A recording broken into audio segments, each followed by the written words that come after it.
పట్టించుకోవడం అనుకుంటాం మనం. మన హృదయంలో దొర్లే ప్రతి ఆలోచనను ఆయన సీరియస్గా పట్టించుకుంటాడు. ఆయన పనే అది, రెండో పని లేదు. ఒకవేళ వేరే పనులు ఎన్ని పనులు ఉన్నా సరే నీ మీద ఎప్పుడు దృష్టి అలా పెట్టే ఉంటాడు. నీ ఆలోచనలని, నీ తలంపుల్ని, నీ ఆశల్ని, నీ ఇష్టాలని గమనిస్తూ ఉంటాడు, నవ్వుకుంటూ ఉంటాడు. తగిన కాలం మంది ఒకటొకటి మొత్తం నీకు ఇస్తాడు.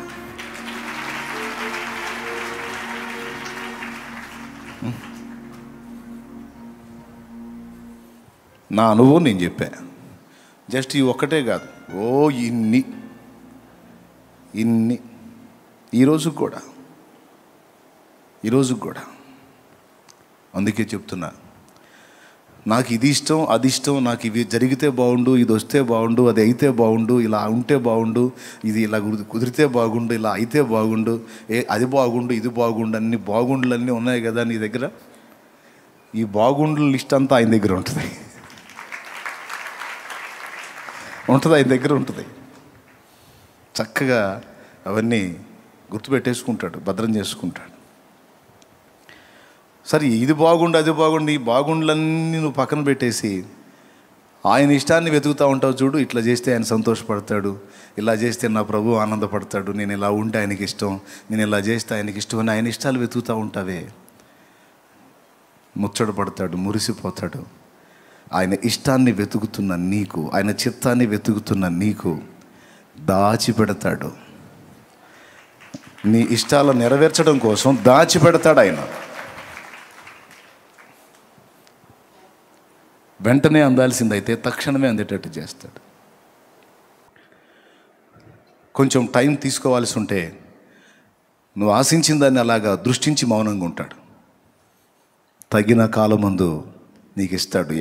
ఎట్లా అంటే లేఖనమే చెప్తుంది, అడుగు వాటి కంటేనో ఊహించు వాటి కంటేనో అత్యధికముగా దయచేయగల దేవుడు. నువ్వు అడిగింది గోరంత అయితే నా ప్రభు ఇచ్చేది కొండంత. అయితే ఇక్కడ షరతులు వర్తిస్తాయి. షరతు ఏంటి అంటే ఆయన ఇష్టాన్ని వెతికే తన బిడ్డల విషయంలో. కాబట్టి మనం ఆయన మీద దృష్టి పెట్టాలి. ఈరోజు మీరు అందుకే వచ్చారు, నాకు అదే సంతోషం. అందుకే చెప్తున్నా, ఆయనే కావాలి, ఆయన సన్నిధి కావాలి, ఆయన ఆత్మ కావాలి, ఆయన బలం కావాలి, ఆయన ప్రసన్నతను అనుభవించాలి, ఆయన ప్రభావంతో నింపబడి బాగా పైసలు సంపాదించాలనే నో, నశించిపోతున్న ఆత్మలను రక్షించాలి, సాతాను కోటలు కోల్చాలి, దుష్టుని కార్యాలను అడ్డగించాలి, నశించిపోతున్న జీవితాలను ప్రభావితం చేయాలి, కూలిపోతున్న కుటుంబాలని కట్టాలి, ఆత్మహత్యలను ఆపాలి, త్రాగుబోతుల్ని రక్షించాలి, దుర్మార్గుల్ని రక్షించాలి, నరహంతకుల్ని రక్షించాలి, మార్చాలి. ఆ పాపిష్టి బంధకాల్లోంచి వారిని బయటికి తీసుకొని రావాలి. దానికోసం దేవుడు నన్ను సిద్ధపరచాలి, దేవుని సంతోషపెట్టాలి. నేను క్రమంగా నడుచుకోవాలి, అక్రమంగా నడుచుకున్న వారిని అనేకుల్ని సరిచేసి సక్రమమైన దారిలోకి నేను తేవాలి. అందుకోసం ఆయన శక్తి నాకు కావాలి. గతంలో శక్తి పొందుకున్నాను, కొంతవరకు ప్రయాణం సాగింది. మళ్ళా నాకు అదనపు శక్తి కావాలి. మీకు తెలీదు, ఎప్పటికప్పుడు ఈ స్పర్శ కలిగి ఉండి దేవుని దగ్గర శక్తి పొందుకుంటూ ఉండాలి. మనం యేసు ప్రభు కంటే గొప్పవాళ్ళమా మనం? సేవారంభానికి ముందు రక్షణ బాప్తీసం పొందగానే 40 రోజులు ఊరు వదిలిపెట్టి అడవిలోకి వెళ్ళాడు. చూస్తారా? తెలుసుగా మీకు, అది తెలీదా? మరి దారుణం. సువార్తల్లో ఉంటుంది. ఆయన బాప్తిస్మం పొందినప్పుడు వెంటనే ఒడ్డుకొచ్చి ఏం చేశాడు? ఆత్మచేత అరణ్యమునకు కొనిపోయి ఏం చేశాడు? 40 దినములు అరణ్యములో సంచరించుచు అపవాది చేత శోధింపబడుచుండెను. 40 దినములు అయిపోయిన తర్వాత వాక్యం ఇలా చెప్తుంది, చూడండి వాక్యం ఏం చెబుతుంది. లూకాసు వార్త 4 తీసుకోండి ఒక్కసారి. 13వ వచనం. అపవాది ప్రతి శోధనను ముగించి కొంతకాలము ఆయనను విడిచిపోయెను. గమనించాలి, పూర్తిగా వదిలిపోయెను, పూర్తిగా విడిచిపోయినని కాదు, కొంతకాలము. జీవితాంతం నీకు వదిలిపోయినల్లా కొంతకాలము ఆయనను విడిచిపోయెను అంటే దాని అర్థం ఏంటి? ప్రభువుని శోధించడానికి వాడు మళ్ళా ఆయనను దర్శించాడు. అయితే ఇక్కడ 40 దినములు ఉపవాస ప్రార్థనలో ప్రభు అరణ్యములో జీవించాడు, లోకానికి వేరుగా, తండ్రికి దగ్గరగా. ఆ టైంలో 40 రోజులు శోధించి తర్వాత ప్రతి శోధనను ముగించి అన్నారు. అక్కడ ప్రతి శోధన అన్న మాట కూడా చూడండి, ఆ మాట అండర్లైన్ చేసుకోండి. అపవాది ప్రతి శోధనను అంటే ఒక రకంగా శోధించాల, ఆయన్ని ఒక రకంగా శోధించాల, రకరకాలుగా శోధించాడు. అంటే వాడి దగ్గర కొన్ని వెరైటీలు ఉన్నాయన్నమాట శోధించడాల్లో, వాడి శోధనల్లో ఆ వెరైటీలు అన్నీ ఉపయోగించాడు ఆయన మీద. ప్రతి శోధనలో గెలుపు పొందాడు. మనకి మెట్టుకు 3 కనపడతాయి అక్కడ. రాళ్ళను రొట్టెలుగా చేసుకొని తిను, శిఖరం మీద నుండి దూకు, నా కాలు మొక్కు. ఈ 3 రకాల శోధనలు: శరీరాశ, నేత్రాశ, జీవపు డంబం. ప్రతి విధమైన ప్రతి శోధనను ముగించి కొంతకాలం వదిలిపోయాడు. ఆ తర్వాత వాడు వదిలి వెళ్ళిన తర్వాత రాయబడి ఉంది, అప్పుడు యేసు ఆత్మ బలముతో గలిలయకు తిరిగి వెళ్ళెను. ఆయనను గూర్చిన సమాచారము ఆ ప్రదేశమందంతటా వ్యాపించెను. దేవునికి స్తోత్రం చెప్తావా? గట్టిగా చెప్తావా? మొదటి విషయం అక్కడ అయిపోయింది. స్టార్టింగ్లో ప్రేయర్ చేశాడు, ఆత్మ బలంతో నింపబడ్డాడు. ఇక ఆ తర్వాత అరణ్యపు అనుభవంలోకి ప్రభు వెళ్ళలేదా? ఆ తర్వాత అరణ్యపు అనుభవంలోకి ప్రభు వెళ్ళలేదా అంటే మీరు గమనించాలి, అనేక సార్లు వెళ్ళాడు ఆయన. చెప్పాలంటే ప్రతిరోజు వెళ్ళాడు. చాలా క్రమంగా, క్రమశిక్షణగా ఆ పని చేశాడు ఆయన. ప్రతి దినము ఆయన తండ్రిని కలుసుకున్నాడు. ప్రతిరోజు తండ్రి దగ్గర నుండి సమాచారం పొందాడు. అంతటా ఆయన జన సమూహమును పంపివేసి ప్రార్థించుటకు ఒలీవల కొండకు వెళ్ళెను. ఒకప్పుడు ఆయన ఒంటరిగా ఉండెను, ప్రార్థించుటకు అరణ్యములోనికి వెళ్ళెను. ఇట్లా అనేక వచనాలు లేఖనాల్లో నీకు దొరుకుతాయి. లూకాసు వార్తలో ఎక్కువ పర్యాయాలు యేసు ఏకాంత ప్రార్థన అనుభవాన్ని గురించి రాయబడి ఉంది, చదువుకోండి. యేసు ప్రభువే ఒకసారి ఆత్మబలంతో నింపబడ్డ తర్వాత అంతటితో ఆగకుండా మళ్ళా తండ్రిని సమీపించి కొలత లేకుండా ఆత్మను పొంది ఆ శక్తితోనే ఆయన జీవించి భూమి మీద సజీవుడు మన మానవ శరీరంతో జీవించినంత కాలం మానవాతీతమైనటువంటి కార్యాలు జరిగించిన, మానవులకు సాధ్యం కాని ఒక అసాధారణ జీవితాన్ని జీవించి చూపించిన. ఇదంతా ఎలా సాధ్యమైందంటే దేవుని పరిశుద్ధాత్మ సహాయంతోనే సాధ్యమైంది. ఆయనకి పరిశుద్ధాత్మ సహాయం అవసరం ఏముందన్నయ్య? ఆయనే దేవుడైతే అంటారా? ఫిలిప్పీ పత్రిక 2:5, క్రీస్తు యేసునకు కలిగిన ఈ మనసు మీరునో కలిగి ఉండుండి, దేవునితో సమానముగా ఉండుట విడిచిపెట్టకూడని భాగ్యమని ఎంచుకొనలేదు గాని మనుషుల పోలికగా పుట్టి దాసుని స్వరూపమును ధరించుకుని తన్ను తానే రిక్తునిగా చేసుకుని. చూసారా? మనుషుల పోలికగా పుట్టి దాసుని స్వరూపం ధరించుకొని తన్ను తానే రిక్తునిగా చేసుకొనెను. రిక్తుడు అంటే అన్ని కోల్పోయినవాడు. పరలోకం నుండి భూమి మీదకి వచ్చేటప్పుడు ఆయన మహిమతో రాలేదు, ఒక మట్టి మనిషిగానే భూమి మీదకి వచ్చాడు. అది ఆయన గొప్పతనం. మనుషుని దాసుని స్వరూపం ధరించుకున్నాడు, మనుషుని పోలికగా పుట్టాడు. అయితే అక్కడి నుంచి వచ్చింది ఏంటో ఒకటి ఉంది. యేసు ప్రభు మహిమలు తెచ్చుకోలేదు కానీ మట్టి లోకంలో పుట్టినా, దూతల మధ్యలో పుట్టినా, మరెక్కడ పుట్టినా పుట్టినవాడు దేవుడు గనక ఆ వ్యక్తిత్వం మాత్రం మారలేదు. అర్థమైందా? పరలోకము నుండి దిగి వచ్చింది ఆ వ్యక్తిత్వం, అంతేగాని మహిమలు కాదు. మరి మహిమలు ఎట్లా వచ్చినాయి? ఇన్ని కార్యాలు ఎలా చేశాడు అంటే, నువ్వు నేను ప్రార్థించి ఎలా పొందుతామో అలానే ఆయన కూడా మనవలే సామాన్యుడిగానే తండ్రి యొద్దకు వెళ్ళి ప్రార్థించి పొందాడు. అంతేగాని వస్తా వస్తా ఒక డజన్ మహిమలు జేబులు వేసుకొని రాలా. చెప్పు, ఇప్పుడు చెప్పు. యేసు సైతము భూమి మీదకి ఉన్నప్పుడు, మనుషుడిగా పుట్టి భూమి మీద జీవించినప్పుడు ఆయనకు సహా పరిశుద్ధాత్మ దేవుని సహాయం అవసరమై ఉంది. పరిశుద్ధాత్మ నడిపింపు అవసరమై ఉంది. దేవుని ఆత్మ చేత ఎందరు నడిపించబడుదురో వారు దేవుని కుమారులు అనబడుదురు. దేవుని ఆత్మ చేత నడిపించబడ్డాడు. ఆ నడిపింపు కోసం, ఆ బలం కోసం, ఆ శక్తి కోసం నిరంతరం మనమేమో ఎప్పుడో ఆత్మను పొంది ఆ శక్తితో ఇంతకాలం ప్రయాణం చేసి అడుగు పొడుగు దిగజారిపోయి కొడిగట్టుకుపోయి ఆరిపోబోయే టైంలో మేలుకొని మళ్ళీ ఇప్పుడు ఆయన పాదాల దగ్గరికి వచ్చాం. యేసు ఆ వెలితి కలగనీయకుండా ఎప్పటికప్పుడు ఆత్మలో తరిగిపోకుండా పెరిగిపోయి తండ్రి చిత్తమంతా సంపూర్ణంగా నెరవేర్చి సిలువలో సమాప్తమైనదని పలికాడు. దేవునికి స్తోత్రం కలుగునుగాక. హల్లెలూయా. ప్రభువుకే నిరంతరం దేవుని పరిశుద్ధాత్మ శక్తిని సంగ్రహించుకోవటం అవసరమై ఉంటే ఇక నీకు నాకు అక్కర్లేదా? ఈ లోకంలో అందరిలాగా బ్రతకకుండా అందరిలాగా బ్రతికితే సాధారణ జీవితం, అందరికీ విరుద్ధంగా బతికితే అసాధారణ జీవితం. మనల్నేమో అసాధారణ జీవితం జీవించమని పిలిచాడు.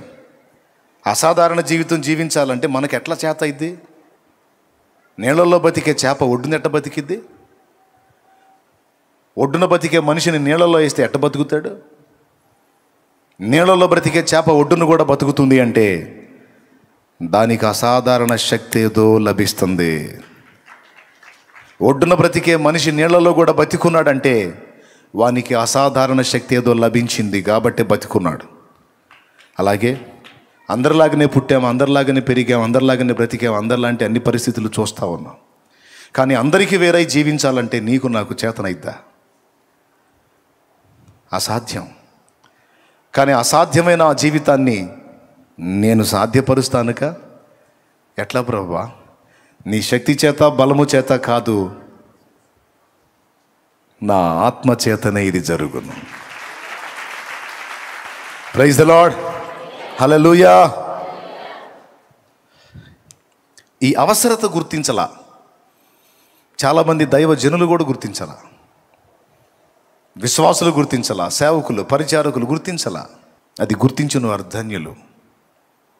ఎప్పటికప్పుడు మళ్ళీ అన్నీ చూస్తూనే ఉన్నాం లోకంలో. ఒక రోజంతా మనం ఆరోగ్యంగా తిరిగి పని చేసుకోవాలంటే 3 సార్లు తినాలి. ఒకసారి తిన్న తర్వాత ఆ శక్తితో రోజంతా పని చేయగలమా?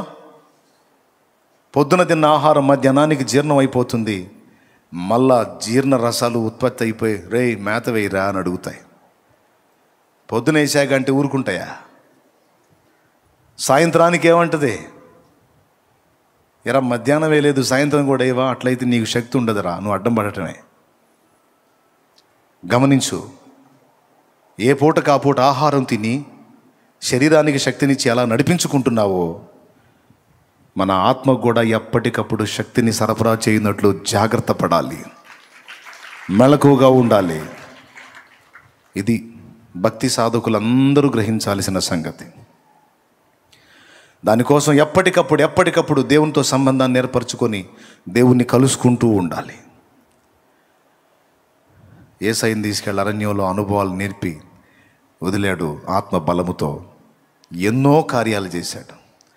ఆత్మ బలముతో నిండి లైన్లోకి వచ్చిన తర్వాత ఆయనను గూర్చిన సమాచారము ఆ ప్రదేశమందంతటా వ్యాపించను.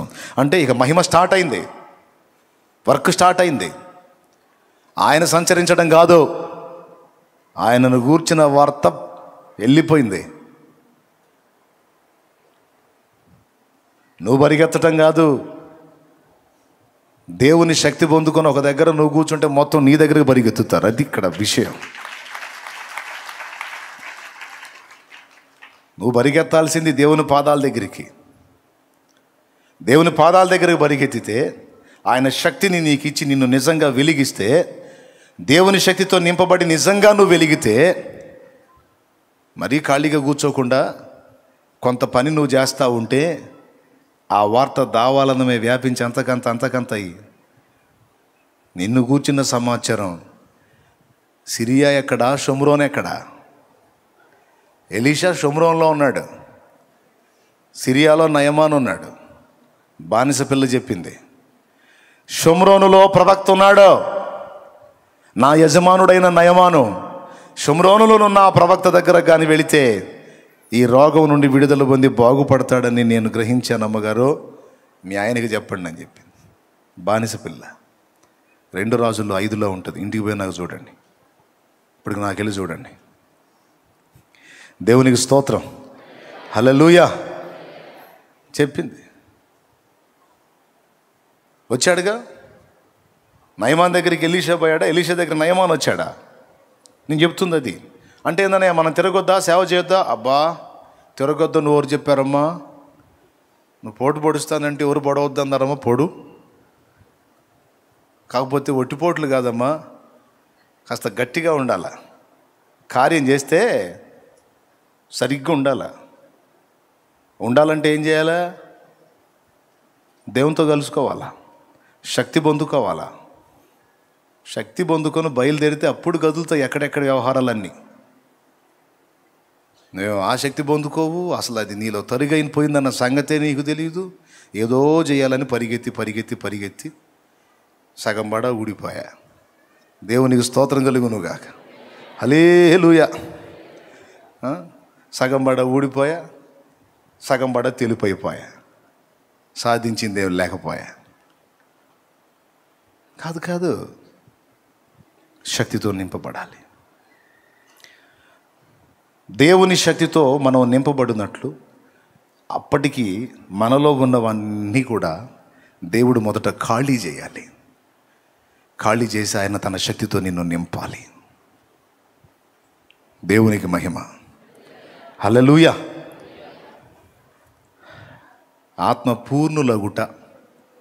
ఆత్మపూర్ణులగుట అనే మాటకి ఓ దైవజనుడు చక్కని ఉదాహరణ చెప్పాడు పెద్ద ఆయన. అలా అద్భుతమైన ఎగ్జాంపుల్. ఓ రోజు ఆత్మపూర్ణులగుట, దేవుడు మనల్ని నింపాలని ఈరోజు ఇక్కడ కూర్చోబెట్టాడు ఆయన శక్తితో, ఆయన ప్రభావంతో. నింపడానికి ముందు కొన్ని ఖాళీ కావాలని మనలో ఎదురు చూస్తాడు ఆయన. మనం ఏం చేస్తామంటే ఎక్కడ సరిగా ఎక్కడదక్కడే కలిగి ఉండి శుద్ధీకరణ జరగాల్సిన వాటన్నిటినీ జరగనీయకుండా నింపు ప్రభువా అని రోజు అలవాటుగా పొద్దున్నే ఒక ప్రార్థన చేస్తాం. నీ పరిశుద్ధాత్మ నింపు ప్రభువా, నీకు స్తోత్రమని అన్ని అంశాలతో పాటు అదొక అంశంగా చేసి లేచి వెళ్ళిపోతాం. ఈ గ్లాసులో మీకు ఏం కనపడుతుంది? సరిగ్గా చెప్పండి. ఎంతవరకు ఉన్నాయి నీళ్ళు? దాదాపు ఇది 5 భాగాలు అయితే 4 భాగాలు నీళ్ళే ఉన్నాయి, లేదా 4 భాగాలు అయితే 3 భాగాలు ఉన్నాయి, 1 భాగం ఖాళీ ఉంది. అవునా?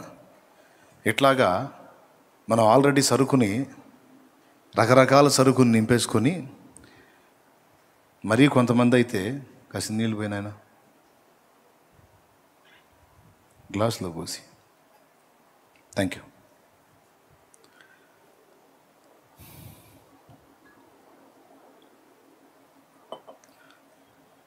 ఇక్కడ దాకా పేకల దాకా లోకపు చెత్తతో నింపుకొని దేవుని ముందు మోకాళ్ళలోని, ప్రభా నింపు అంటే ఖాళీ ఏదిరా అంటాడు. ఖాళీ ఎందుకు లేదు ప్రభా? ఉందిలే Prabha, Holy Spirit, full Holy Spirit. ఒరే నువ్వు ఆల్రెడీ ఫుల్ అయిపోయి ఉన్నావురా, సరిగ్గా చూడు అంటాడు. లేదు ప్రభా, ఫుల్గా నింపు ప్రభా నీస్తూ. వేరే విషయాలతో చాలా నిండిపోయావరా, ఖాళీ ఎవరా? లేదు ప్రభా ఖాళీ ఉంది, నేను ఖాళీగానే ఉంటే నింపు ప్రభా. సున్నితమైన విషయం అండి ఇది, తేలిక అనుకోవాకండి, సున్నితమైన విషయం. దీనికి ఒక ఎగ్జాంపుల్ ఏం చెప్పాడంటే, ఒక పెద్ద ఆయన రోజు ఒక ఆయన తన దగ్గరకు వచ్చి, మా ఇంట్లో నిన్న ప్రార్థన కూటం జరిగిందండి, 15 మంది వచ్చారు, ఇల్లు మొత్తం ఫుల్ అయిపోయింది అన్నాడంట. ఓ దేవునికి స్తోత్రం. మరుసటి వారు మళ్ళా కలిసి, నిన్న మా ఇంట్లో ప్రార్థన జరిగిందండి, 25 మంది వచ్చారు, ఇల్లు ఫుల్ అయిపోయింది అన్నాడంట. మీకేమైనా అర్థమైందా? ఇప్పుడు 15 మంది వచ్చారు అన్నప్పుడు ఇల్లు ఫుల్ అయింది అన్నాడు. మళ్ళీ 25 మంది ఎట్టబట్టారు? సరే వదిలే. 3వ వారం కలిసి, నిన్న మా ఇంట్లో 35 మంది వచ్చారండి, ఇల్లు ఫుల్ అయిపోయింది, భలే ప్రార్థన జరిగిందన్న. ఏందిరా 15, 25, 35 అని మీ ఇల్లు ఏమైనా రబ్బర్ లాగా సాగుతుందా ఏంది? మీ ఇల్లు ఏమైనా రబ్బర్ లాగా సాగిపోతా ఉందా ఏంది మనుషులు వచ్చే కొద్దీ అని అడిగితే, దాందే ఉంది సాధ్యమే అన్నాడు. ఎట్లా సాధ్యం? మొదటిసారి 15 మంది వచ్చినప్పుడు ఇల్లు ఫుల్ అయింది అన్నాను, నిజమే. 15 మంది మనుషులతోనూ ఇతర సామాగ్రితోనూ నింపబడి ఉన్నందున మా ఇల్లు ఫుల్గానే ఉంది. మరుసటి వారం 25 మంది వచ్చినప్పుడు ఇంట్లో ఉన్నటువంటి మంచాలు, పరుపులు, వస్త్రాల మూటలు, కొంతమంది మూలల్లో పేరుస్తూ ఉంటారు సరుకు, ఎక్కడెక్కడ చెత్త అంతా ఒక పక్కన కుప్పేస్తూ ఉంటారు ఇళ్లల్లో. ఒళ్ళు బరువు స్త్రీలు, మిమ్మల్ని కాదులే, శుభ్రం చేసుకోరు, పేరుస్తూ ఉంటారు అన్నమాట ఏడు సరుకు ఆడ. ఇట్లాంటివన్నీ బయటేసేసాం. అప్పుడు లోపల పెద్ద గదంతా ఖాళీ అయిపోయి 25 మంది పట్టారు. ఇప్పుడు ఇందులో జనం ఉన్నారు, బయట సరుకు ఉంది. ఇల్లు ఫుల్ అయిందా లేదా? ఫస్ట్ 15 మందే ఉన్నారు, ఎక్కడ సామాను అక్కడే ఉంది. ఫుల్ అయిందా లేదా? దేవునికి మహిమ. ఇక మూడో వారం ఆ గదిలో తీసాం, ముందే తీసాం కదా 25 మందికి. ఈ పంచలో కూడా తీసి ఓపెన్ మెల్లాలో పెట్టాం. ఆ మిగిలిన ఆ కొద్ది ఆ గ్యాప్లో మిగిలిన వాళ్ళు పట్టారు. ఇప్పుడు ఇల్లు మొత్తం వ్యక్తులతో నిండిపోయారు, సామాగ్రి మొత్తం బయటికి వెళ్ళిపోయింది. ఇప్పుడు ఇల్లు ఫుల్ అయిందా లేదా? ఇది మన లోపల ఖాళీ కావాల్సినవి కొన్ని ఉన్నాయి. ఎవరికి వాళ్ళకి తెలిసిద్ది. నేను ఇంకా ఏమేం ఖాళీ చేసుకోవాలి, ఎక్కడ నేను ఇంకా తరుగు ఉన్నాను, ఇంకా ఏమి ఉండకూడనివి నాలో ఉన్నాయి, అవన్నీ ముందు తొలగిస్తే, నేను చెప్తున్నా, నువ్వు ఎంత ఖాళీ అయితే అంత నింపబడతావు. లోకపు చెత్తతో, లోకపు వ్యవహారాలతో, లోకపు సంగతులతో ఎంతగా నిండిపోయావో, వాటన్నిటిలో నుంచి ఎంత ఖాళీ అయితే దేవుని ఆత్మశక్తితో అంతగా నింపబడతావు. గోధుమ గింజ భూమిలో పడి చావకుండిన ఎడల అది ఒంటిగానే ఉంటుంది, కానీ అది చచ్చిన ఎడల బహుగా అది. ఏ స్థాయిలో నువ్వు గ్యాప్ ఇస్తావో ఆ స్థాయిలోనే దేవుడు నీలో ప్రవహించడం మొదలు పెడతాడు. ఏ స్థాయిలో నువ్వు దేవునికి అందుబాటులోకి వస్తావో ఆ స్థాయిలోనే నిన్ను వాడగలుగుతాడు. నువ్వు కంప్లీట్గా ఖాళీ అయి దేవునికి అప్పగించుకున్నావు అనుకో, కంప్లీట్గా నిన్ను శక్తితో నింపి వాడుకుంటాడు ఆయన. గట్టిగా స్తోత్రం చెప్పండి ఒకసారి. సో దేవుని శక్తిని పొందుకోగోరి మనం వచ్చాము. ఇప్పుడు ఆ శక్తితో నింపబడాలంటే ముందు మనలో ఖాళీ కావాల్సిన ఏంటో కొన్ని మనం చూసుకోవాల్సిన సంగతి ఉంది. పొద్దున కొన్ని చెప్పాను, రాత్రి కొన్ని చెప్పాను.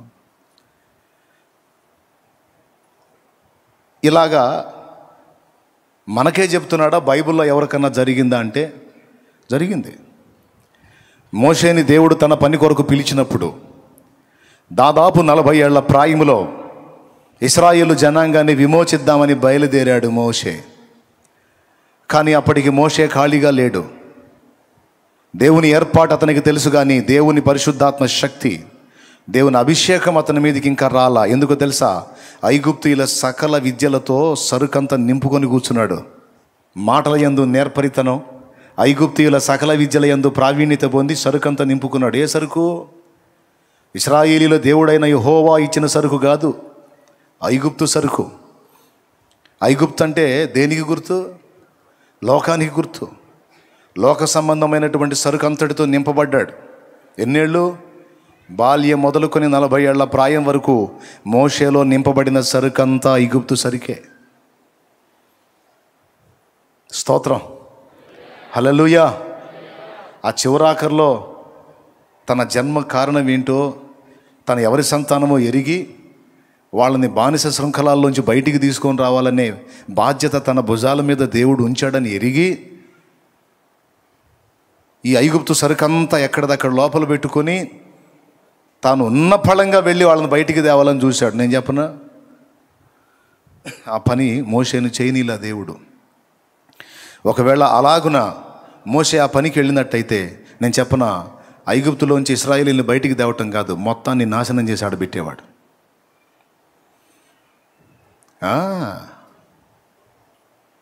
అందుకే దేవుడు ఏం చేయాల్సి వచ్చిందో తెలుసా? ఓ చిన్న కార్యాన్ని అనుమతించి అక్కడి నుంచి మోషే జంప్ అయ్యేటట్టు చేశాడు.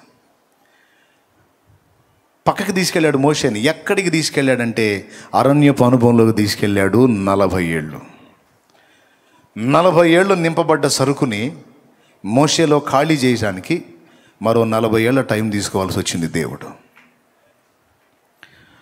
దేవునికి మహిమ కలుగును గాక. కష్టపడి 40 ఏళ్ళు సరుకు నింపుకుంటే, లోకపు సరుకు 40 ఏళ్ళు ఒట్టిగా ఉంచి అదంతా పోయేటట్టు టైం తీసుకొని 80 ఏళ్ళకి ఇక మోషే ఒక నిశ్చయతకు వచ్చేసాడు. ఇక మన దగ్గర ఏం లేదు. ఐగుప్తీయుల సకల విద్యలలో మాంత్రిక విద్య ఒకటి. మంత్రగాడికి మాట చాలా అవసరం, మంత్రప్రయోగానికి ఉచ్చారణ చాలా అవసరం. ఇప్పుడు ఉచ్చారణ చేయటానికి పళ్ళు కూడా కదిలిపోయిన పరిస్థితి అనుకుంటాను నాకు తెలిసి. అందుకే నోటి మాంద్యం గలవాడిని అన్నాడు. కంటి చూపు తగ్గలేదు, కాలి సత్తువ తగ్గలేదు అని 2 సంగతులే చెప్పాడు మోషేకి. ఇక పళ్ళు ఒళ్ళు సంగతి చెప్పలా, కళ్ళు కాళ్ళ గురించే చెప్పాడు. మరి అక్కడ పరిస్థితులు ఎట్టున్నాయో మీరు అక్కడ పోయినాక అడగండి, ఇక్కడ నన్ను అడగండి. దేవునికి స్తోత్రం. గట్టిగా చెప్పాలి ఒకసారి. హల్లెలూయా. 120 ఏండ్లు మోషేకి కంటి చూపు తగ్గలేదు, కాలి సత్తువ తగ్గలేదు అన్నాడు. ఇక పళ్ళ సంగతి చెప్పాలా మరి. అంటే పళ్ళు వృద్ధాప్యంలో గదిలిపోవటమే కాదు, కొంతమందికి ఏది పడితే అది తిని పళ్ళు ఖరాబ్ అయిపోయి పటకార పెట్టి పీకేస్తూ ఉంటారు. కొంతమంది వాళ్ళే దారాలు పెట్టి అవి పెట్టి లాగేసుకొని పళ్ళు తీసేసుకొని ముఖం వాసేసుకొని వచ్చి కనపడుతుంటారు నాకు. ఏంటంటే ప్రార్థన చేయన్నయ్య, ఏం చేసాడు, దారం పెట్టి లేక ఊడొచ్చింది కానీ మొత్తం వాసింది, స్వస్థపరచురు. ప్రయోగాలు చేస్తుంటారు. మొత్తానికి ఏ ప్రయోగం చేశాడు, ఏం ఓడగొట్టాడు. ఐగుప్తీయుల సకల విద్యలలో మాంత్రిక విద్య ప్రఖ్యాతిగాంచింది. సకల విద్యలు నేర్చుకున్నాడని ఉంది. అంటే అందులో బహుశా మోషేకి మాంత్రిక విద్య కూడా తెలిసి ఉండాలి. ఒకవేళ వాటన్నిటిని ఉపయోగించి తెద్దామనుకుని ఉండొచ్చు, అవన్నీ ఉడకవు. అందుకే దేవుడు తీసుకెళ్ళి మొత్తాన్ని ఖాళీ చేశాడు. చివరికి మండుచున్న పొదలో అగ్ని జ్వాలల నడిమి దేవుడు మోషేకి ప్రత్యక్షమైనప్పుడు మోషే మెంటల్ కండిషన్ ఎలా ఉందో తెలుసా? ఇక నా వల్ల ఏమీ కాదు, ఇక దేవుడు తీసుకుంటే చచ్చిపోవటమే అనే మెట్టుకొచ్చాడు. ఆయనే రాశాడు 90వ కీర్తన, పాడాడు. నరుని ఆయుష్కాలము 70 సంవత్సరములు, అధిక బలమున్న 80 ఏళ్ళు. అంటే ఇంక 80 దాటితే లేదనేగా రాశాడు. అంటే ఆయన కండిషన్, ఆయన మానసిక స్థితి అలాగైపోయింది. 80 ఇంకా దాటితే ఇంకా లేదు, వాడున్న ప్రయాసము ఆయాసము దుఃఖమే 80 దాటితే. అంటే ఆ 80కి వచ్చేటప్పటికి మోషే శరీరంలో చాలా మార్పులు జరిగి ఐగుప్తులో 40 ఏళ్ళు పొందిందంతా ఖాళీ అయిపోయి చివరికి చావు కోసం ఎదురు చూస్తున్న కండిషన్లో ఉన్నాడు. ఖాళీ అయిపోయాడు. అందుకే దేవుడు పిలిచిన, నేను శక్తివంతుడిగా ఉన్నప్పుడు నన్ను నువ్వు పిలవనైతివి, అంతా అయిపోయి ఇక సావుకు ఊరు రమ్మంటుంది, కాడు రమ్మంటుంది, ఊరు పొమ్మంటుంది అన్న కండిషన్లోకి ఉన్నప్పుడు ఇప్పుడు పిలుస్తా ఏమనికి వస్తానయ్యా అని 4 సార్లు అడ్డు తగిలాడు. దేవుడు ఏమన్నాడో తెలుసా? ఈ 40 ఏళ్ళు నిన్ను ఖాళీ చేశానయ్యా, ఇప్పుడు ఖాళీ అయిపోయావు, ఇక ఇప్పుడు ఏది చేయాలన్నా నీకు దిక్కు లేదు, నా మీద ఆధారపడటమే. పూర్తిగా నీవు నా మీద ఆధారపడినంతగా నిన్ను సిద్ధపరచుకున్నాను. ఇప్పుడు ప్రతి విషయంలో నీకు నా వైపే చూస్తావు. ఇక నాకు కావాల్సింది అది. ఇక అక్కడి నుంచి అయిపోయింది నా జీవితం అన్నకాడి నుంచి మరో 40 ఏళ్ళు పొడిగించి తను చేయాలనుకున్న సేవ అంతా 40 ఏళ్లలో చేసి మోషేని తీసుకున్నాడు, చేయించి 40 ఏళ్ళు. ఫస్ట్ ఏం చేశాడు?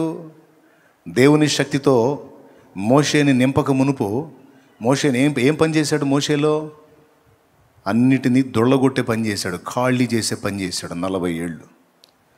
ఈరోజు చెప్తున్నాను, చాలామంది కొంతమంది నేను వాడబడట్లేదు, నన్ను దేవుడు ఎందుకో అన్ని విషయాల్లో సరిగా వాడుకోవట్లేదు కొంతమంది దైవజనులు వాపోతూ ఉంటారు. చింతపడొద్దు, దేవుడు నిన్ను ఖాళీ చేస్తున్నాడు. ఒకవేళ దేవుడు ఖాళీ చేయటం పని సంపూర్తి అయిన తర్వాత రెండో పని స్టార్ట్ అయింది. ఖాళీ చేసిన దేవుడే తిరిగి తన శక్తితో నింపటం మొదలు పెడతాడు. మొదట ఖాళీ చేస్తాడు, తర్వాత నింపుతాడు, నింపిన తర్వాత పంపుతాడు. అప్పుడు వాడబడతావు నువ్వు బలంగా. ఇస్తాడు అవకాశం, ఇస్తాడు. సేవకులకు చెప్తున్నాను, చాలామంది దైవజనులు ఉన్నారు కనుక విశ్వాసులకు కూడా చెప్తున్నాను, దేవుని శక్తి మనలో నింపబడాలని వచ్చి కూర్చున్నాం కదా, దానికి ముందు నువ్వు ఖాళీ కావాలి. లోకపు చెత్త నీలో చాలా పెరిగిపోయింది, అది గుర్తుపట్టి దాన్ని అంతటిని నువ్వు తొలగించుకునే విధంగా సిద్ధపడాలి అని దేవుడు అడుగుతున్నాడు. ఒకసారి గలతీ పత్రిక మీరు తీయగలిగితే,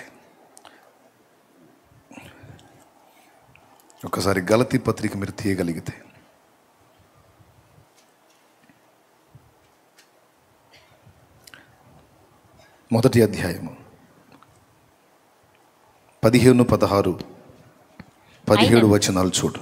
అయినను తల్లి గర్భమునందు పడినది మొదలుకొని నన్ను ప్రత్యేకపరిచి తన కృపచేత నన్ను పిలిచిన దేవుడు నేను అన్యజనులలో తన కుమారుని ప్రకటింపవలనని ఆయనను నా యందు బయలుపరపను అనుగ్రహించినప్పుడు మనుష్య మాత్రులతో నేను సంప్రదింపలేదు. నాకంటే ముందుగా అపోస్తలులైన వారి యొద్దకు యెరూషలేమునకైనను వెళ్ళలేను గాని వెంటనే అరేబియా దేశంలోనికి వెళ్ళి తిని పిమ్మట దమస్కు పట్టణమునకు తిరిగి వచ్చి తిని. దేవునికి స్తోత్రం కలుగును గాక.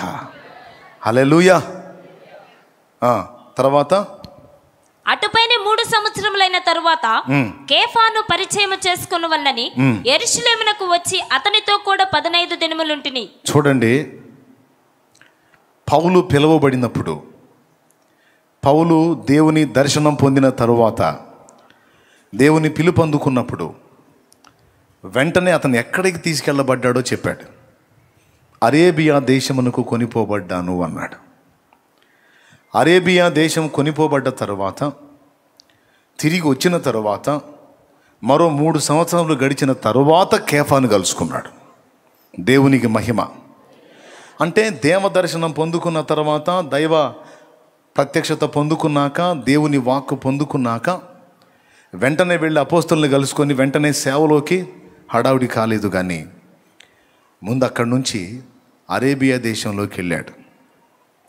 ఆ తర్వాత వచ్చి 3 ఏళ్ళు ఎవరిని కలుసుకోవాలా. అంటే టోటల్గా పౌలు దర్శింపబడిన తరువాత 3 నుంచి 3.5 సంవత్సరం లేక 4 సంవత్సరాల పాటు ఇంచుమించు మెయిన్ లీడర్స్ని ఎవరిని కూడా అతను టచ్ అవ్వలేదు. దాదాపు అతను చెప్పిన మాటను బట్టి చెప్తున్నాను. ఆ తర్వాత వెళ్ళాడు. ఈ 3.5 లేక 4 సంవత్సరాల కాలం ముఖ్య నాయకుల్ని కలుసుకోకుండా పౌలు ఏం చేశాడు? పౌలు ఎందుకని దేవుడు అలా ఉంచాడు అంటే, పౌలు విషయంలో కూడా దేవుడు అదే పని చేశాడు. గమలీయేలు పాదముల దగ్గర ధర్మశాస్త్రం అంతా ఎక్కించుకొని ఉన్నాడు. ఎవరు? పౌలు. గమలీయేలు పాదాల దగ్గర శిష్యరికం చేసి, శుశ్రూష చేసి, ధర్మశాస్త్రము దాని సంబంధమైన నీతి నియమం అంతా ఎక్కించుకొని ఉన్నాడు.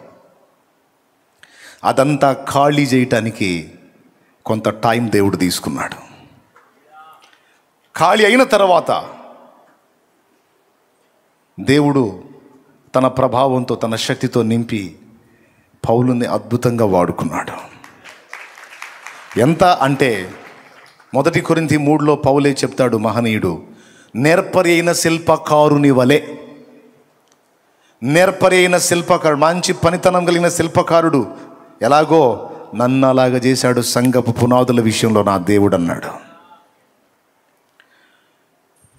దేవుడు తన శక్తిని, తన అభిషేకాన్ని, తన ప్రభావాన్ని ఒక వ్యక్తికి ఇవ్వక మునుపు ఆ వ్యక్తిలో లోక సంబంధమైన వాటన్నిటినీ దొళ్ళగొట్టుట లేదా తొలగించుట, వెళ్ళగొట్టుట అనే కార్యం తప్పనిసరిగా చేస్తాడు. మోషే జీవితంలో మనం ఇది చూస్తాం, పౌలు జీవితంలో చూస్తాం. మోషే దేవుని పరిశుద్ధాత్మ కలిగిన వాడు, ఆయన శక్తి కలిగిన వాడు, మీకు తెలుసా? ఎప్పుడు పొందుకున్నాడు? అరణ్యపు అనుభవంలో 40 ఏళ్ళు మొత్తం లోపల ఉన్నాయని ఖాళీ అయిపోయిన తర్వాత దేవుడు శక్తిని నింపి పంపించాడు ఐగుప్తుకి. విచిత్రం చూడండి, ఐగుప్తులో నుంచి బయటకు వచ్చాడు మోషే. ఐగుప్తులోంచి బయటకు వచ్చాడు, మిద్యానుకు వచ్చాడు. జాగ్రత్తగా వినండి ఒక్క మొక్క. ఐగుప్తులో నుండి మోషే మిద్యానుకు వచ్చాడు. ఇప్పుడు ఆయన ఐగుప్తులో ఉన్నాడా, పక్కకు వచ్చాడా? నోరు తెరిచి చెప్పండి. వచ్చాడా? విచిత్రం చెప్పనా? ఐగుప్తులో నుంచి అయితే పక్కకు వచ్చాడు, కానీ ఆయనలో ఐగుప్తు అలానే ఉంది. అర్థమైందా? ఐగుప్తు దేశంలో నుండి పక్కకు వచ్చాడు, కానీ ఐగుప్తు తాలూకు వ్యవహారం అంతా మోషేలోనే ఉంది. దాన్ని మోషేలో నుంచి ఖాళీ చేసి, ఉదాహరణకి ఐగుప్తు అని తీసేయి, లోకం అని పెట్టుకో. అక్కడ లోకంలో నుంచి మనల్ని ప్రత్యేకపరిచాడు. ఇప్పుడు మనం లోకంలో నుంచి వేరుపరచబడ్డాం, కానీ మనలో ఉన్న లోకం ఇంకా వేరు కావాల్సి ఉంది. మోషేని ఏం చేశాడు తెలుసా? ఐగుప్తులోంచి బయటికి తెచ్చాడు. మోషేలో ఉన్న ఐగుప్తును బయటికి తీశాడు. తర్వాత తన శక్తిని నింపి మళ్ళీ ఐగుప్తులోకే పంపించాడు. లోకంలోంచి మనల్ని వేరు చేశాడు. మనలో ఉన్న లోకాన్ని తొలగిస్తాడు. మనలో తన ఆత్మశక్తిని నింపుతాడు, తన వాక్కును నింపుతాడు. నింపి మళ్ళీ మనల్ని లోకంలోకి పంపిస్తాడు. అది దేవుని పద్ధతి. కొంతమంది ఏం చేస్తారు? ఇది గుర్తించకుండా, అసలు ఇది పట్టించుకోకుండా, అందులోంచి పక్కకు వచ్చాను కదా అని ఇంకా దేవుని శక్తితో నింపబడకుండా, లోపల ఖాళీ కాకుండా, కొంత ఇది కొంత అది రెండు కలిగి ఉండి పోయి లోకాన్ని ఉద్ధరించడానికి బయలుదేరతారు. దానికి దేవుడు చెప్పాడు, మీరు యెరూషలేము నుండి వెళ్ళక, అపోస్తల కార్యములో 1వ అధ్యాయం 4-5 వచనాలు. మీరు యెరూషలేము నుండి వెళ్ళక నా వలన వినిన తండ్రి యొక్క వాగ్దానము కొరకు కనిపెట్టండి. చూసారా? మీరు యెరూషలేము నుంచి వెళ్ళొద్దు. గమనించాలి, మీరు యెరూషలేము నుండి వెళ్ళొద్దు. వెళ్ళకేం చేయాలి? నా వలన మీరు విన్న తండ్రి యొక్క వాగ్దానము కొరకు కనిపెట్టుడి. తర్వాత యోహాను నీళ్లతో బాప్తిస్మం ఇచ్చెను గాని కొద్ది దినముల్లోగా మీరు పరిశుద్ధాత్మలో బాప్తిస్మము పొందెదరనెను. దేవునికి మహిమ. ఎన్ని రోజులు కనిపెట్టారు ఒకసారి చెప్పాలి నాకు. వారు ఎన్ని రోజులు కనిపెట్టారు మేడగది మీద? 40వ రోజు ప్రభు ఆరోహణమై వెళితే ఆ రోజు మొదలుకొని పెంతెకోస్తు పండుగ అంటే 50వ రోజు వరకు, అంటే 10 రోజులు కనిపెట్టారు. ఎన్ని రోజులు? 10 రోజులు. 10 రోజులు వాళ్ళు దేవునికి అందుబాటులో ఉన్నారు. దేవా, ఇంకా మాలో ఏం ఖాళీ కావాలో అదంతా ఖాళీ చేయి, మమ్మల్ని శుద్ధి చేయి, మాకు నీ ఆత్మను ప్రసాదించు, మాకు నీ శక్తిని నింపు. నువ్వు శక్తిని ఇవ్వకపోతే లోకంలోకి వెళ్ళి నీ నామాన్ని మయంపరచలేం అని కూర్చున్నారు. కూర్చున్నప్పుడు 10వ రోజు ఏం జరిగింది? అగ్ని నాలుకల వలె విభాగింపబడి వారందరి మీద ఉరాలాడు. ఒక మాట చెప్పండి, యేసు ప్రభు మీదికి పరిశుద్ధాత్మ వచ్చినప్పుడు ఎలా వచ్చాడు? పెద్దగా చెప్పాలి, పావురాకారంతో వచ్చాడు. మరి వీళ్ళ మీద కూడా పావురాకారంతో రావాలి కదా. మరి వీళ్ళ మీదకి అగ్ని రూపంలో ఎందుకు వచ్చాడు? అగ్ని 2 కార్యములు జరిగిస్తుంది, గుర్తుపెట్టుకోండి. అగ్ని 2 కార్యాలు. 1 చెత్తను కాల్చి వేస్తుంది, 2 శక్తిని పుట్టిస్తుంది అగ్ని. హల్లెలూయా, హల్లెలూయా. అది రహస్యం. 2 జరగాల అపోస్తలలో. యేసయ్య మీదకి అగ్నిలాగా అవసరం లేదు, ఆల్రెడీ పరిశుద్ధుడు, ఏ పాపము లేని పరిశుద్ధుడు, పాపులందరికీ రక్షణకర్త, విమోచకుడు, దారి. అగ్ని అంత పవిత్రుడు, అందుకే పావురాకారంతో వచ్చాడు. పరిశుద్ధతకు పరిశుద్ధాత్మకు గుర్తు పావురం. తెలుసా మీకు? పావురాకారంతో వచ్చాడు. కానీ అపోస్తలుల మీదకి అగ్ని రూపంలో దిగి వచ్చాడు. 2 కారణాలు. వారిలో దహించబడాల్సింది ఉంది, శక్తి కావాల్సింది కూడా ఉంది. అగ్ని ద్వారా ఈ 2 జరుగుతాయి కనుక అగ్ని రూపుగా వచ్చి వాళ్ళని దహించాల్సినంత మట్టుకు దహించి వారికి ఇక శక్తినిచ్చి ఇప్పుడు పదండి అన్నాడు. గట్టిగా దేవుని మహిమపరచు. ప్రభువుకే మహిమ, ప్రభువుకే మహిమ. హల్లెలూయా, హల్లెలూయా, హల్లెలూయా. అది ఇప్పుడు నేను మొదట తీసుకున్న మాటలన్నిటికీ ఇక్కడ ఒక ముగింపు. దీన్ని బట్టి ఏమర్థమవుతుంది? దేవుడు 2 పనులు మనలో జరిగించాలి. కాల్చివేయాల్సిన వాటిని కాల్చివేయాలి, కలిగించాల్సిన శక్తిని ఆయనే కలిగించాలి. మనకు అగ్నిలో బాప్తిస్మం ఇవ్వాలి, ఆత్మబలంతో నింపాలి. ఇవి జరగాలి. అప్పుడు ఏం జరిగిద్ది అంటే, శుద్ధీకరణ పొందారు, శక్తితో నింపబడ్డారు, పెద్ద చాకిరి చేయలే. ఈరోజు గిలగిల గిలగిల గిలగిల కొట్టుకొని 3000 ప్రసంగాలు చేస్తే ఒకడు సరిగ్గా మారట్లా. ఆ మారినోడు 24 వంకర్లు తిరుగుతున్నాడు ఆత్మీయ జీవితంలో. పెద్ద చాకిరి చేయాల, ఒక్క పావు గంట కూడా లేదా ప్రసంగం. పేతురు చేసిన ప్రసంగం కొడితే ఒక్కే దెబ్బ 3000 మంది వరుస పెట్టి, నాకు తెలిసి బాప్తీసం ఇయ్యలేక చచ్చి ఉంటారు. అప్పుడు దేవునికి స్తోత్రం కలుగును గాక. ఉన్న రహస్యం అంతా ఇక్కడ ఉంది. అది నేను మొత్తుకుంటుంది. ఎన్నిసార్లు చెప్పినా మొత్తుకొని చెప్తుంది. అది ఉన్న ఆయన దగ్గర పట్టుకోకుండా, కరెక్ట్గా ఆయన దగ్గర శక్తి పొందుకోకుండా, పట్టుకోవాల్సిన పాదాలు పట్టుకోకుండా, పొందాల్సిన విధంగా శక్తి పొంది విజృంభించకుండా, అది నిర్లక్ష్యం చేసి నువ్వు ఎంత పరిగెత్తి ఏం సాధిస్తావు? ఏం చేయగలిగావు? ఎంత మాత్రం సాధించావు చెప్పు నాకు.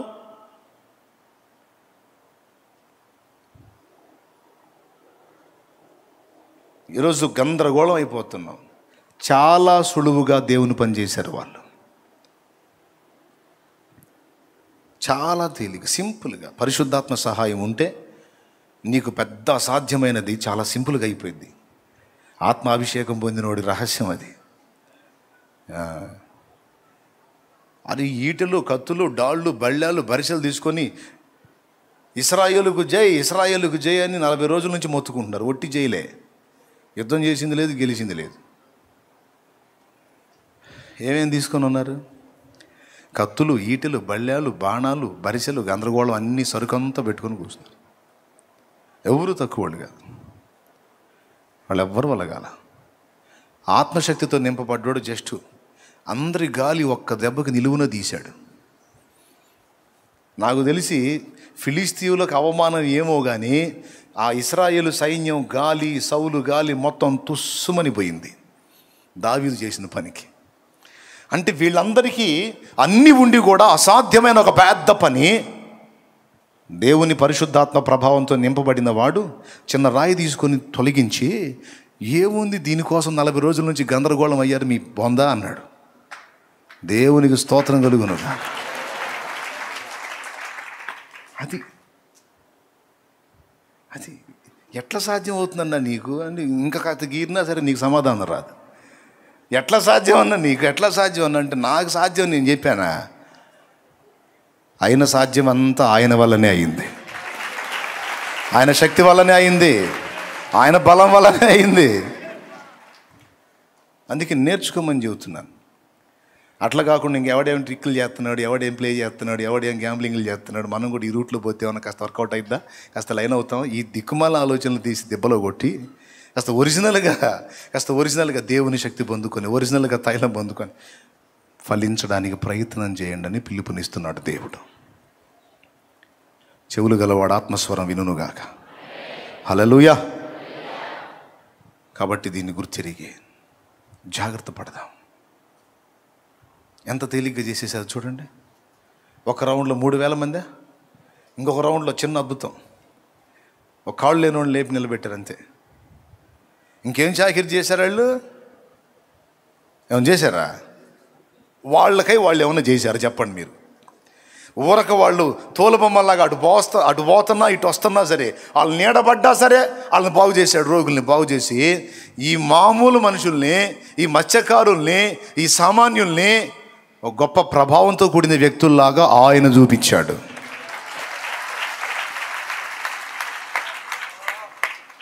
ఆయన చూపించాడు.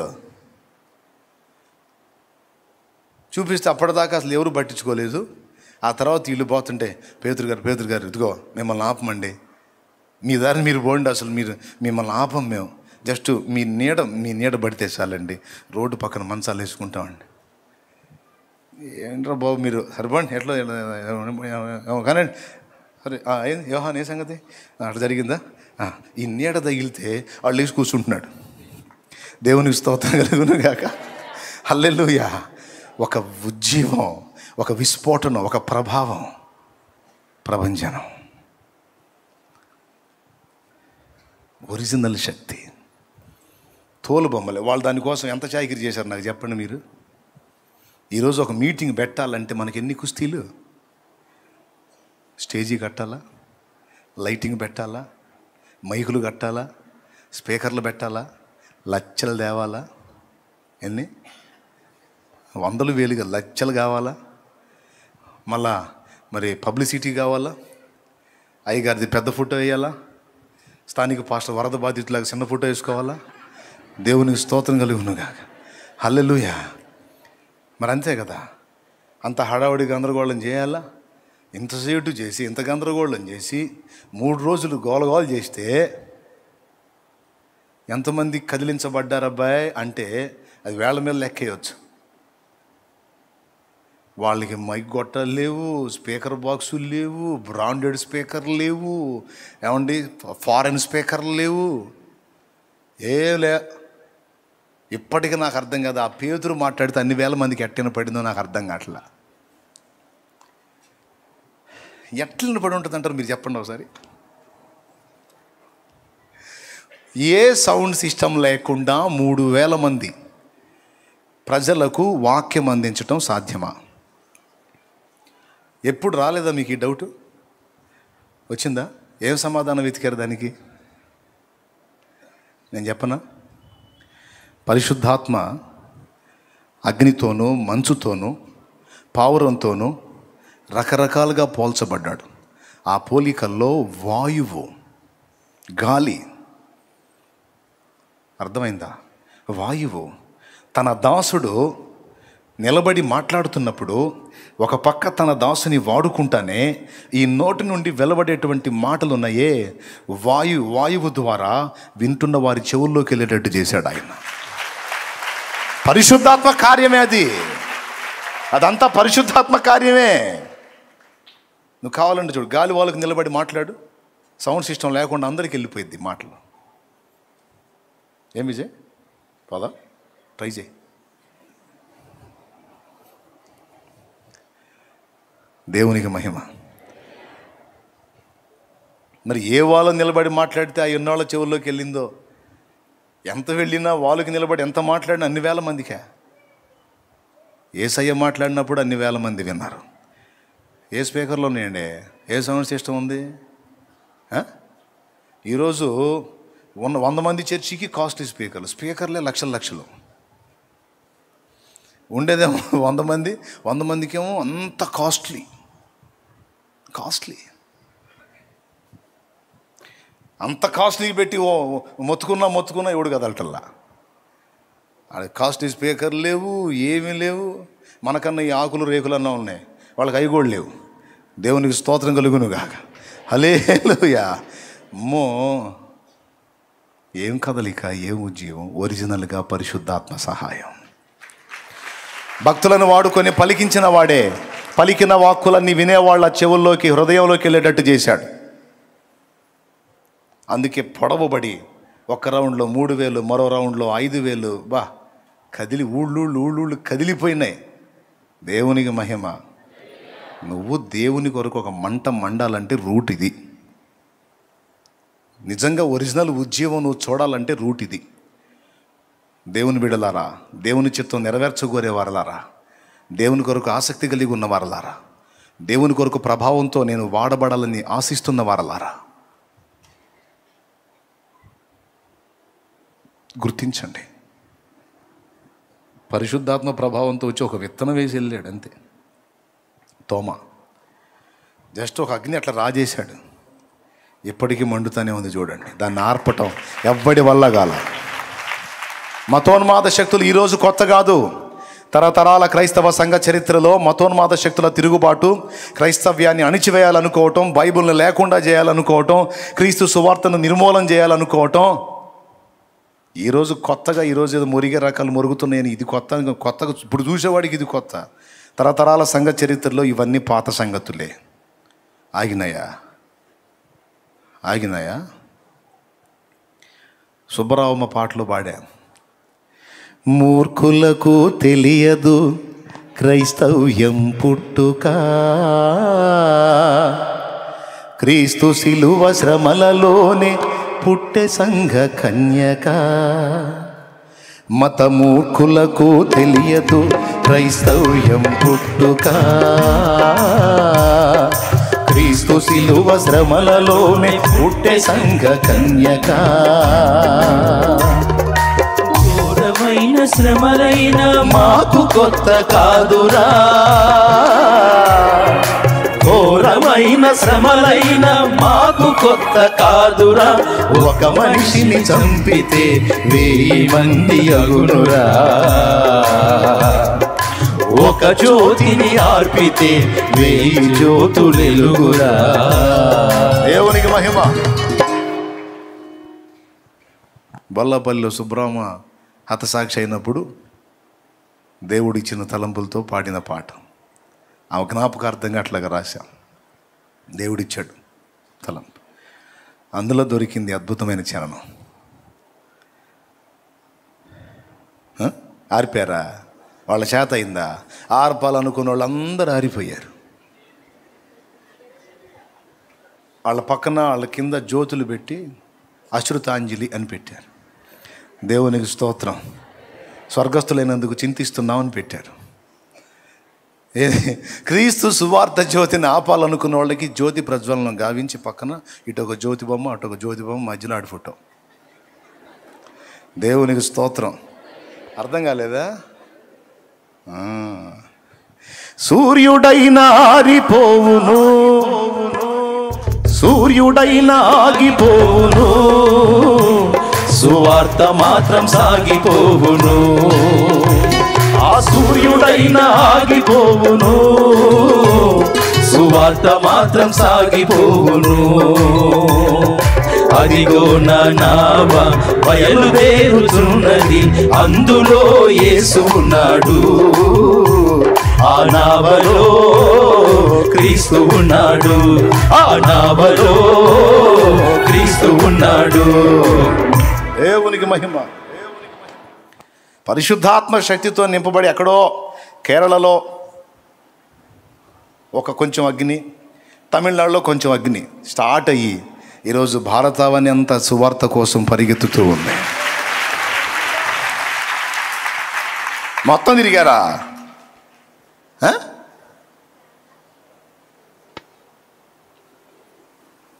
ఈరోజు మన అంతర్జాతీయ ప్రసంగులు అంతర్జాతీయ ప్రసంగికులు ఎంతమాత్రం ప్రభావితం చేశారండి. ఫారిన్ కంట్రీకి పోయినా అక్కడ ఉన్న తెలుగు వాళ్ళకి చెప్పుకుని రావటమేగా ఆల్రెడీ విశ్వాసులకి. ఊరికి తెలీదు, ఊరి చెవులో పెడతారు క్యాబేజీలు, క్యాలీఫ్లవర్లో. దేవునికి స్తోత్రం కలుగునుగా. హల్లెలూయా. అన్నీ తెలుసు, ఒరిజినల్గా చేయాలి దేవుని పని. అది నేను మొత్తుకుంటుంది. చెప్పు, పర్వాలేదు, ఎక్కడున్న వాళ్ళైనా బలపరచు, ఇబ్బంది లేదులే. విదేశాలకు వెళ్ళి ఎంతమందిని విదేశీయుల్ని రక్షణలోకి నడిపించావు, ఎంతమందిని ప్రభావితం చేశావు. ముందు స్వదేశంలో చాలామంది ఆత్మలు నశించిపోతున్నారు, వీళ్ళ మీద దృష్టి పెట్టాలి. ప్రభు సెలవైతే విదేశాలకు కూడా వెళ్ళాలి. భారతదేశం నుండే ఇతర దేశాలకు కూడా సువార్త వెళ్ళాలి, సత్యం వెళ్ళాలి, ఉజ్జీవం వెళ్ళాలి. ప్రార్థన చేయాలి మనం. ఓకే, ఇంకా చాలులే, నేను అసలుకే మాట మీద నిలబడదాం అనుకుంటున్నా ఈరోజు. దేవునికి మహిమ. రండి, దేవుని పాదాలు పట్టుకుందాం, కాల్చమని అడుగుదాం. కాల్చమని అడుగుదాం. అగ్ని దిగిరా నన్ను కాల్చమని అడుగుదాం. ఖాళీ చేయమని అడుగుదాం. శక్తి నిమ్మని అడుగుదాం. బలమిమ్మని అడుగుదాం. జీవాన్ని నింపమని అడుగుదాం. ప్రభావంతో నింపమని అడుగుదాం. పరిగెత్తి పరిగెత్తి పరిగెత్తి ఒక చిన్న జోక్ చెప్తా.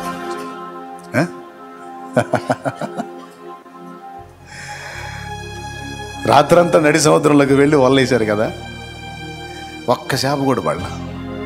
ఎంత దారుణం అంటే అంత దారుణం. ఒక్క చేప కూడా.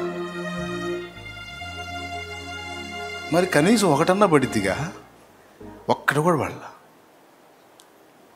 అవునా? నడి సముద్రంలోకి వెళ్ళి వేస్తే దేవుడు సహాయం చూడండి. యేసయ్య చెబితే అస్సలు ఉండటానికి అసంభవమైన ప్రదేశంలో కూడా నీ కోసం నువ్వు మొయ్యలేనని చేపలు ఉంటాయి. అది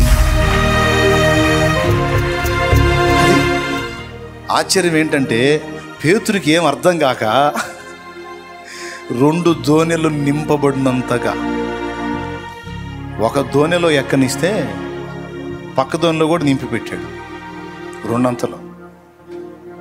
వెంటనే వెళ్ళి పేతురు ప్రభు ముందు మోకాళ్ళుని, ప్రభువా నన్ను విడిచిపో, నేను పాపాత్ముణ్ణి అన్నాడు. ప్రభు ఏమన్నాడు తెలుసా? ఇప్పటికైనా సిగ్గొచ్చింది, పనికి మాలినాడా, సరే పో అనలా. నువ్వు పాపివా పరిశుద్ధుడు అన్న ప్రస్తావనే లేదు. రా, నిన్ను మనుషులను పట్టు జాదరిగా చేస్తాను. హల్లెలూయా, హల్లెలూయా. నేను చేస్తారా నాన్న నిన్ను? ఈ చేపలేం చూసావు, ఈ చేపలేం చూసావు, నీ చేత మనుషుల్ని పట్టిస్తాదా అన్నమాట నెరవేర్చాడు. చూడు, 2 రౌండ్లు 8,000 మంది ఆత్మల్ని పేతురికే కదా ఇచ్చాడు. ప్రభు శక్తి తోడై ఉంటే నువ్వు ఎంత పరిగెత్తినా సాధ్యం కాంది. నువ్వు కూర్చున్న దగ్గర కూర్చొని అయ్యా అంటే చాలు, మొత్తం అదే పరిగెత్తుకుంటా వచ్చింది నీ కాళ్ళ దగ్గర. యేసు నామములో హల్లెలూయా, హల్లెలూయా. దేవుని సంబంధమైనటువంటి శక్తితో నింపబడి దేవుని పాదాల దగ్గర పెనుగులాటం నేర్చుకుంటే అది దేవుని ఆత్మల సంబంధమైన విషయమే కాదు, నీ భౌతికమైనవైనా సరే సమస్తం కూడా పరిగెత్తుతాయి నీ దగ్గరికి. అవి యేసు నామములో ఇది గుర్తించి జాగ్రత్త పడి దేవుని దగ్గర అన్ని సరి చేసుకొని మళ్ళుకో దేవుని వైపు. కృప మనకు తోడై ఉండును గాక.